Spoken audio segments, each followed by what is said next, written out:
an independently produced program. The opinions expressed by the commentator and his guests for the duration of the program are solely his own and not that of the station, its managers, or owners. More power at your service. More power at your service. Programa nga magadulong sa inyo sang pinakaulihi kag importante nga mga impormasyon may kaangtanan sa operasyon sang inyo distribution utility sa Iloilo, ang More Electric and Power Corporation. More power at your service. More power at your service. Programa nga magahatag sang kaatagan sa mga ginoobra sang More Power. Agod mapanami pagid ang serbisyo sa inyo. Mahibaluan ang pinakaulihing nga tikang padulong sa modernisasyon kag advisory sa power interruptions. Kampanya kontra sa mga pagpangawat sa kuryente, electrical safety tips, corporate social responsibility projects. Kag mapamatian man ang tingog sang mga konsumidor. More power at your service. More power at your service. Good day! Welcome sa ating program, More Power at Your Service. Ang programa sang More Electric and Power Corporation para sa mga konsumidor sini. Ang aton ginyo pag-welcome sa inyo sa aton sining episode sa subong imbukadang adlaw sa bulan sang Setyembre. Ka-good news para sa aton sining mga konsumidor. Bangod nga, may agra kita nga iga-launch nga program para sa inyo. Actually, hindi na din siya bag-o, but gusto lang naton siya no nga mas i-enhance pagid kag may ara kita of course nga mga papremyo para sa aton sini nga mga konsumidor. By the way, on behalf sa management and staff sa More Electric and Power Corporation, sa pagpanguna sa amon nga presidente kay Chief Executive Officer Mr. Roel Castro, ako naman si Joy Fantilaga at your service. Before naton nga katon ang launching sa aton sini nga program diri sa More Power, aton anay nga lang taon kag pamatian ang aton nga More Power balita subong kay sang nagligad nga semana, it's Brigada Eskwela Week, no? Kag madamo kita sa mga eskwelahan nga gimbuligan like sa Sambag Elementary School, Molo 1 Elementary School, kag isa pagid ka Memorial School sa Maya Tabuk Suba, no? But this time ang aton nga feature ang Molo 1 Elementary School. Yari ang dugang nga balita sa aton nga More Power balita subong. Pagbinuligayang nagapangibabaw sa tion sang dagyaw ukon pagbayanihan sa isa ka duog. Ang pagkamabinuligon ang isa kasay sang pinamatasan nga duna nasa kada Pinoy. Ini nga pinamatasan ang luyag ipalapnag sang Guardians of the Environment sang More Power, rason nga nagbuylog ini sa tuigan nga Brigada Eskwela. Sa ikaduha nga tion, ilagin buligan ang mga manunudlo kag ginikanan sang Molo 1 Elementary School. Sila ang nakatoka sa pagpangutod sang kahoy, pagpanghawan sang mga hilamon sa palibot kag putob sa mga eyesore sang bulutuan. Bagay nga tuman nga ginakalipay sa mga ginikanan kag manunudlo, bangod indi na nila ini pagproblemahon sa pagbukas sang klase. Ginapasalamatan gid sang Molo 1 Elementary School ang More Power Guardians of the Environment, More Power Security Guards, headed by Norodin Tunting, our Chief Security. Sa ikaduha nila tuig nga pagbalik diri para sa pagbulig, para sa pagpartisipar sa aton nga Brigada Eskwela 2023, ginapasalamatan gid sang Molo 1 Elementary School ang amo ni nga grupo. Kanami kay kadako sang ila na bulig, especially sa pagpaninlo sang amon nga mga sore areas diri sa school, especially sa likod nga area nga kung sa diin kadamo gid sa mga daan, ang mga gabok nga mga kahoy and mga facilities namon nga mga guba na nga kinahanglan na namon ipagwaon. Thank you very much gid sa More Power. Ginalakipan sa mga security personnel sang More Power ang Guardians of the Environment. Aktibo silang nagabulig sa cleanup drive kag tree planting activities sang kumpanya, pati man sang syudad sang Iloilo. Nagakalipay kami sa Sininga Chance nga ginhatag sa amon at least sa Sininga Way, no, sa activity nga ini makabulig ang Guardians of the Environment sa preparar sang school sang Molo 1 Elementary School para sa opening sang klase. Indi gid lang ini ang buluthuan nga ginbuylugan sang More Power subong nga Brigada Eskwela. Sang tinalikdan nga Lunes, yara man ang presensya sang More Power sa Sambaguan Elementary School. Ini ang More Power Balita Subong. Alright, as promised, no, aton nga iga-discuss subong aton nga iga-launch ang aton nga program sa subong nga September or sa subong nga bulan sang Setyembre. Kag kaupod naton subong diri sa aton nga program, una ang manager sa nga customer care, si Miss Maricon Garrido. Miss Con, good day sa imo. Kag welcome diri sa aton nga program. Good day, Miss Joy, and it's good to be back sa imo Yes. diri nga program More Power at your service. And syempre, ang Vice President for Marketing and Corporate Affairs kag Customer Care, si Miss Marie Chris Cabalhin. Ma'am Chris, good day sa imo. Kag welcome sa ating program. Maayong adlaw, Joy, and sa ating mga konsumidor na Yes. nakikinig sa atin ngayon. Okay, good vibes kita sa bong, no? Because magadalax kita sa maayong nga balita sa aton sini nga mga konsumidor. Ma'am Chris, ihatag ko simo ang kahigayunan para nga i-present, no, ang ini nga program sa aton sini mga consumers. As I mentioned earlier, hindi ini na siya nga bag-o, no? Dugay na ni naton nga gina-implement kag actually madamo na ni sa mga consumers naton ang naga-avail sa sini nga program, sa sini nga program sang More Power. But gusto lang naton nga mas i-enhance paged, no, kag mas madamo nga mga consumers naton ang maka-avail sini. Ma'am Chris, take it away. Salamat, Joy. So, magandang balita sa ating mga konsumidor, ano? Actually, itong services natin na to na tinatawag na e-billing services ay hindi naman bago, katulad ng sinabi ni Joy. Meron ng mga consumers natin yung nag-a-avail nito. So ngayon, ang gagawin natin, i-intensify lang natin dahil sa ang More Power may commitment to sustainability, Yes. sabi natin. So, isa sa mga ginagawa natin or initiative natin dito sa ating mga sustainability efforts natin ay yung pagbawas sa paggamit ng mga papel. Yes. Okay? So, alam natin na at sa mga bahay ng ating mga konsumidor, marami na nga lapta. Malapta. Dito mga lapta, no? So, mababawasan na yon dahil dito sa ating programa na e-billing, instead of them receiving their paper bills na dinideliver sa kanila, pwede na nila itong ma-access via email. Okay? So, pwede nang ipadala sa kanila via electronic means. So, since ngayon naman, marami ng yung digital age is here already. So, marami dito sa mga konsumidor natin sa Iloilo City, gumagamit naman ng computer. Even sa kanilang mobile phone, pwede na nilang buksan yung kanilang email. So, gagawin na natin, i-intensify natin yung ating effort sa e-billing. Ano? So, napakadali lang ng pag-register. So, magre-register sila dahil kapag ating i-launch na sa ating Facebook page, itong ating programa, meron na dong link na isasama tayo at QR code kung saan pwede nilang i-click yung link or i-scan ang QR code. At doon, pag in-scan nila yun or clinic, pupunta na sila diretso doon sa ating form kung saan pwede na silang mag-fill up. By the way, sa mga nagalantaw sa aton sa Facebook Live, ano, pwede nyo get ma-picturean ang QR code nga gina-flash naton sa inyo nga screen. And once nga ma-picturean nyo na, makita nyo or mag-go through na siya sa link kung sa din pwede ka mo makaparegister. Kag i-discuss ini siya further sa aton nga mga guests, no, subong nga adlaw. But before kita magkadto dira kung paano mag-apply, balikan ta na Ma'am Chris, no. Magpa-register ngani, may bayad ba para sa mga consumers naton? Kay basiga worry bala sila nga kinala may bayran kita, may bayran kit sila kay very easy na ni siya.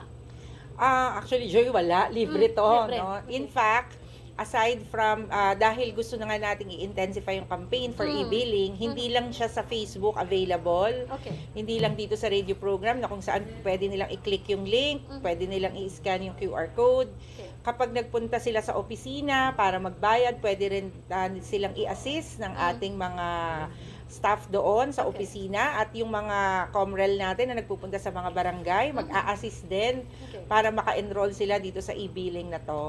So, siguro maganda i-discuss din natin or italakayin natin Yes, yung benefits. Yes. Ano ba ang benepisyo kapag Yes. sila ay nagrehistro Correct. sa e-billing, no? So, napakaraming benepisyo, no? So, kapag halimbawa kailangan na nilang magbayad, hindi na nila kailangang hanapin yung kanilang bill kasi kapag na-receive nila sa email, anytime, pwede nilang buksan yung email nila. In Yes. fact, kapag na-receive nila yung kanilang bill, pwede nilang i-screenshot. Maraming Yes. gumagawa nun. So, nakasave na sa telepono nila yung kanilang bill. So, hindi na mawawala, no? And, ayun, so, katulad ng sinabi ko kanina, na less paper na, no? Less laptop. Hindi na sila maraming kailangan iligpit, no? Or mag-alala na mawala yung kanilang bill dahil lagi na siyang accessible through email nila. So, yun yung mga benepisyo, ilan sa mga Especially- benepisyo, no? Especially, ma'am, nga subong lain permit tiyempo, gaulan, bagyo, or pinaka-worst, no, wala lang tani, may matabo, sunog. May tendency nga madula, ged, masunog, malapta, mabasa, Yeah, sa mabasa ulan. sa ulan. But yes. kung ara ang imong electronic bill or ang imong nga bill sa cellphone mo, bisan madula pa ang cellphone mo, ma-access mo man nagyapon sa ibang Yes, cellphone. oo. Basta Kasi importante, email mo yun. balaan mo lang email address mo kang password mo. Bisan madula pa cellphone mo, pinaka-worst nga scenario, ma-access mong gihapon ang imong nga bill. Oo. Tapos siguro, Joy, hindi naman kailangang mag-alala ng mga, siguro sina lolo, lola, kung sa kanila nakapangalan yung bill o mga nanay, tatay, Yes. ano, kasi pwede nilang ipangalan or yung email na ibigay nila yung sa kanilang mga anak, kapatid, or apo, yan. Yes, Pwede correct. kasi kung magkakasama naman sila sa bahay, I'm sure isa sa mga household member nila may Yes. email address. So, Correct, pwedeng doon ipadala yung email, pwede nilang ibigay yung kung sila mismo walang email address, kung kanino nakapangalan yung metro or yung account. Yun. Actually, Ma'am Chris, nag-field ako last week, no? Kung lang ka mo mga cellphone sa mga customers natin, basta may ara ka nga Facebook, may email address ka gid. Yes, oo. Kanto ka lang sa Gmail mo, may ara ka gid nga email address. Ang subong tanan nga mga kabataan, may mga Gmail account because nag-online class last time, right? Yes. So gina-require na sila even ang mga 4Ps. yes. May mga email account na sila kamo. I mean, may mga email account kamo nga gina-require sang DSWD. So, I think halos tanan nga mga customers naton may mga email account. It's just a matter on how you paano ka mag-register. Ma'am Yes. Chris, sa Oo. aton sini nga mga tagpalamate. Okay. Madali lang yung pag-register, Joy, no? So, siguro, ipaliwanag ko na. So, kapag sila ay nag-click na or nag-scan na ng ating QR code, or kahit na i-assist pa sila ng ating mga staff, mabilis lang. Una, syempre, kailangang pumayag sila na sila ay gusto talagang magrehistro, Yes. ano? Pangalawa, meron dong terms and conditions na ayon sa ERC rules na ipapaliwanag later ni Maricon, ano? So hindi na natin iniba o binago yung ating terms and yung policy on e-billing, inalay na lamang natin sa ERC rules Yes. para hindi na tayo na iba. So ang kailangan lang nilang gawin ay syempre pumayag sila dun sa terms and condition, and then pwede na silang magrehistro. 5 information lang naman ang kailangan nilang Okay. ibigay. Yung kanilang pangalan, yung statement of yung account number, yon, account number, email address, at yung kanilang mobile number, telepono. So yun yung mga importante at kung halimbawa hindi sila mismo yung may-ari nung account, pwedeng isulat din nila yung pangalan ng name of requestor kung Okay. sino yung nagre-request. Halimbawa, yung account ay nakapangalan kay Lola, so pwedeng yung apo yung nag-request para sa Lola niya. So Okay. pwedeng ganon. Okay. So, yun, napakadali. 5 information lang actually yung So, kailangan. number Apat 1, lang. email address. Importante na. Yes. Kahit hindi ka ka-access kung wala ka sang email address. Oo. Of course, ang imong nga mobile number. Kay aside from email address, nga padalaan sang bill mo every month, pwede man maka-receive ang imo nga cellphone number nga gimpa-register. So, doble siya. Kay, kumbaga, kung ma-notify ka, let's say for example, hindi man everyday balaan nga may data nga access Yes. ang mga customers naton. So, once nga maka-text sa imo, that's the time nga pwede mo ma-check ang imo nga email account nga nga nag-send naman sa imo nga email address. Okay? Yes. And then need man nato ng account number kay dira ang basis naton, amo ng reference naton nga ipadala ang imo nga billing every month. Also, ang account name para ma-make sure naton nga ang account number no nga gin-provide mo is nakatagni dito sa account name nga gin-provide mo kag ang name of requestor kung halimbawa hindi ikaw ang owner sa email address sa na-mention ni Ma'am Chris. So amo lang nagit ka simple no ang pag-register, pag-click mo is either sa QR code or sa link nga i-provide sa More Power sa aton nga Facebook page nga makita na ninyo subong sa aton sini nga timeline. Okay? Kadto kita siguro kay Miss Maricon, ano ning ang mga terms and conditions, Miss Con, kay sa naintindihan naton nakasaad ni siya sa rules man no sa Energy Regulatory Commission kay para sa ihibalo sa aton sini nga mga tagpalamati ining mga program ay ning mga activities nga ginahimo sa isa ka distribution utility, even electric co-op, para sa ato sa More Power, tanan naton nga ginahimo with approval sa ERC. So with this program, ang electronic billing nga mag-convert mga customers naton from papel no to electronic billing. Anong mga terms and conditions nga nakasaad diri, Ms. Con? Yes, Miss Joy, no, ining aton intensified nga e-billing registration and even ang aton nga existing nga paperless billing. So ini tanan in pursuant kag in accordance sa ERC rules on electronic billing and communications for electricity consumers. Okay. Actually, ang ini nga rules gin-issue ni siya sang 2017 pa, no. So we're in ang si customer pwede na gid siya maka-opt nga makabaton sa iya bill electronically or without the hard copy na no, as mentioned earlier. So by registering sa electronic billing, gina-assume or gina-assume ni More Power nga ang nag-register or ang applicant may ara siya kumbaga authority sa pag-register sang sina nga bill or sang sina nga power bill sa e-billing. So as mentioned earlier by Ma'am Chris, kag as you mentioned man nga halos tanan may email address na gid man no. So it could be possible nga ang ngalan sa bill is ang bill nakapangalan sa iya nanay kag ang ma-register is ang iya bata. So sa side ni More Power, we are assuming nga kung gin-register ni bata ang account or ang bill ni nanay niya, so ini nga bata nga applicant sa e-billing, may ara siya authority to register such bill sa e-billing naton. So amo na ang una naton nga terms and conditions, no. And then secondly, kay gin-register yan na ang iyang nga email address kag iyang SMS. So beginning the next billing period after sang iyang registration, hindi na ini sila makabaton sang hard copy sang ila bill. So tanan nila nga statement of accounts, monthly nga billing, dito na gid yan naton i-send sa ila email address kag sa ila nga SMS or sa ila nga cellphone number. So that's the second naton nga terms and conditions.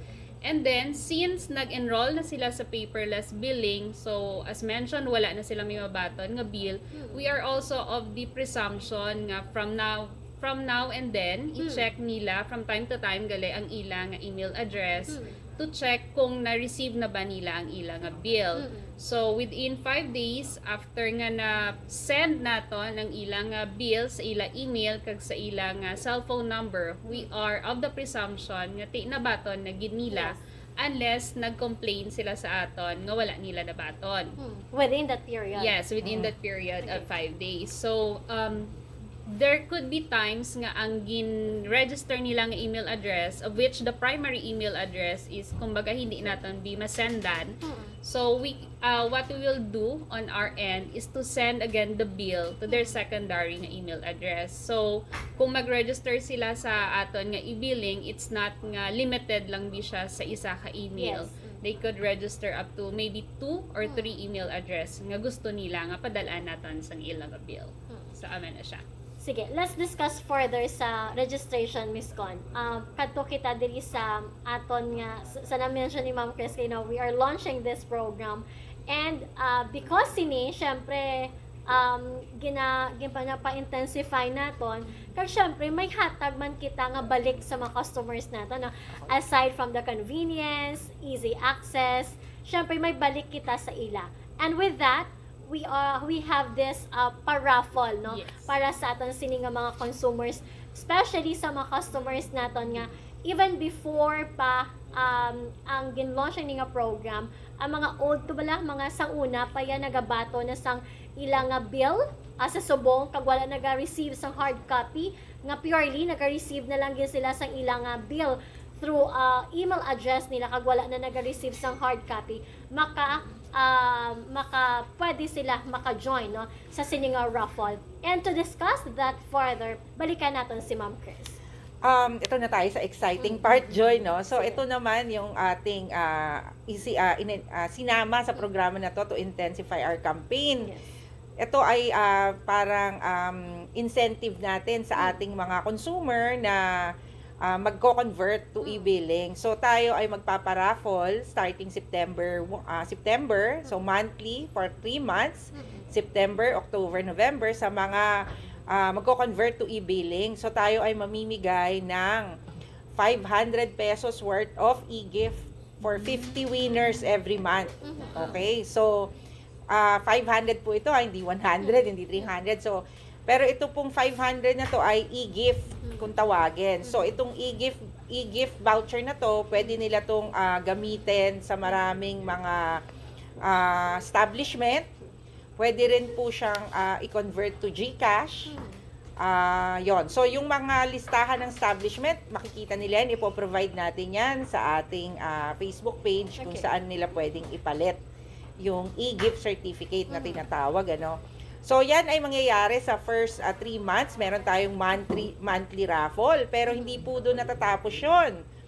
Lalo na po dun sa mga nakapag-avail na ng ating e-billing services na noon pa nag-i-billing na sila. So, syempre gusto rin natin silang bigyan ng incentive, 'di ba? Pero chance to win. So, meron tayong mangyayari na preliminary raffle sa December at January kung saan mas mga malalaking e-gifts yung pwedeng ma-receive. Meron pa ring 500, mamimigay pa rin tayo. At meron ding 1,000 na e-gifts din ipapamigay natin. So, yung ibibigay po natin na e-gift certificate, yon pwede po natin yang ipalit sa, for example, groceries.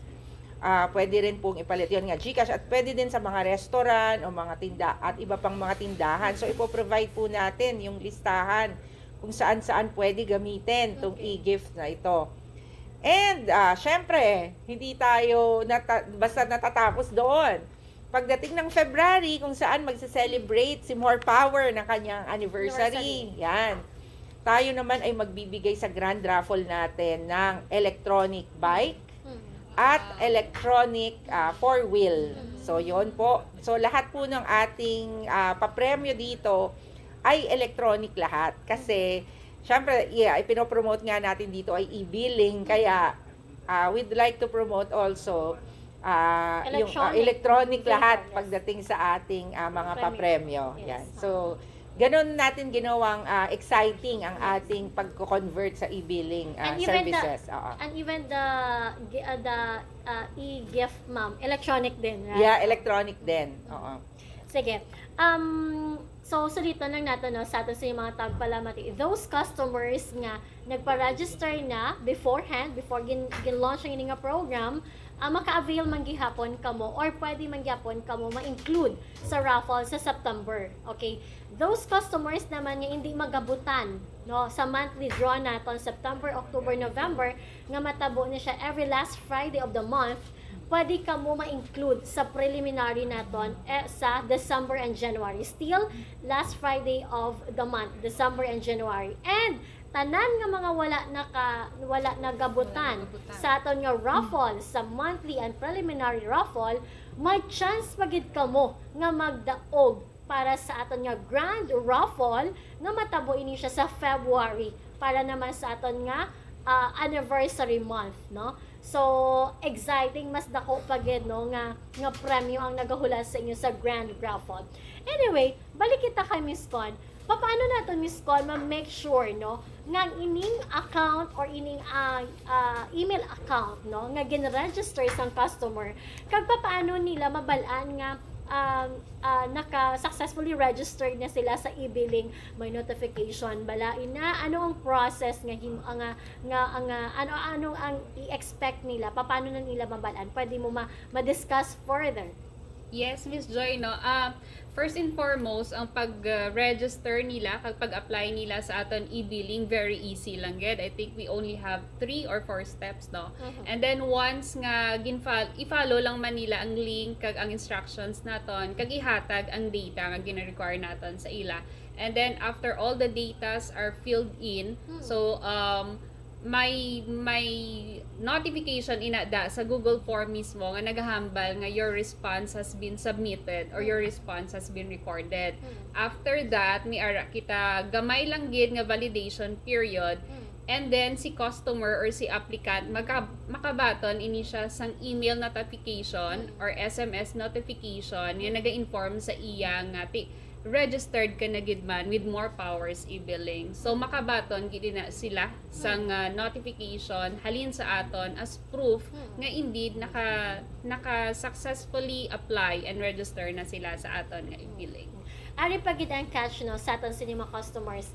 Ang notification, ang email notification nga naga-notify sa inyo nga successful registered na kamo, wala tayo na siya within 24 hours. Okay? Kung wala ka mo may ma-receive nga email notification or text no within 24 hours, but silingon, ang email address na gin-provide nyo sa amon isala or ang account number nga gin-provide nyo sa amon sala. So, dapat may ma-receive ka mo nga notification nga naghahambal dira nga successful registered ka mo within 24 hours. Pero kung wala, but silingon, wala sala ang inyo nga either ang account number or ang inyong cellphone number na provide or ang email address niyo mismo. So, kung wala ka mo may na-receive within 24 hours, it's time nga magpa-re-register ka mo. Magpa-register ka mo liwat.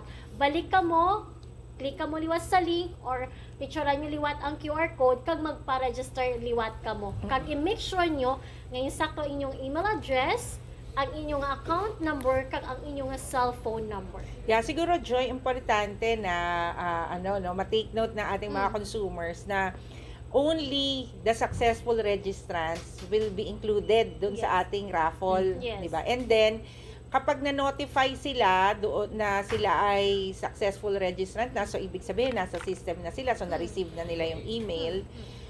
Doon din sa email address na ibinigay nila, doon din natin sila i-inform kapag sila ay nanalo sa ating raffle.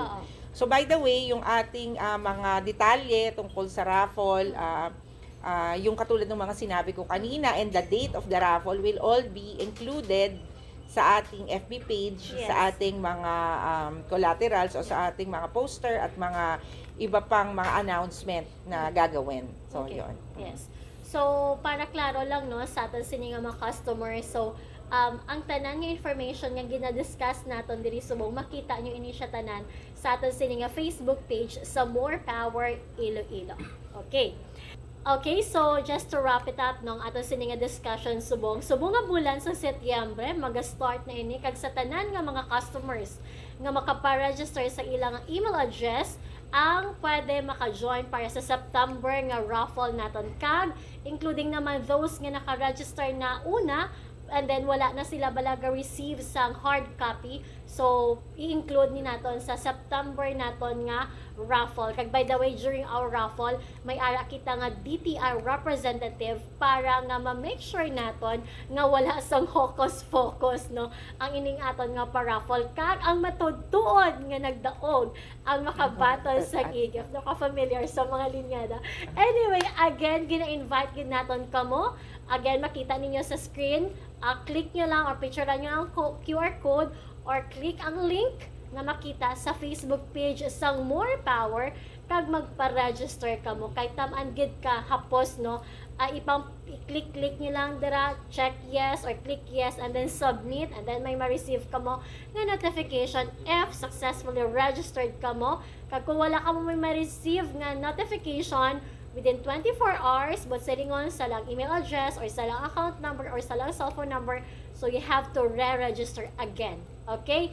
Those kinagpa-register sa sining nga bulan sa Setyembre, automatic the following month ang inyong nga bill ma-receive yun na online. Again, gina-invite gid namon kamo nga magpa-register na sa e-billing so more power. Bangon sa e-billing so more power, Less stress na! Easy access pa! Alright, thank you so much sa mga nag-upod sa atin sa mga episodes sa atin sining nga pagpangalagad. Thank you so much kay Ma'am Chris, kay Ma'am Con. And again, thank you so much and good day sa inyo. Thank you! Kag inyo nabatian ang More Power at your service. More power at your service. Tubtub sa masunod nga simana, mag-ululupod liwat kita, bangod. You deserve more.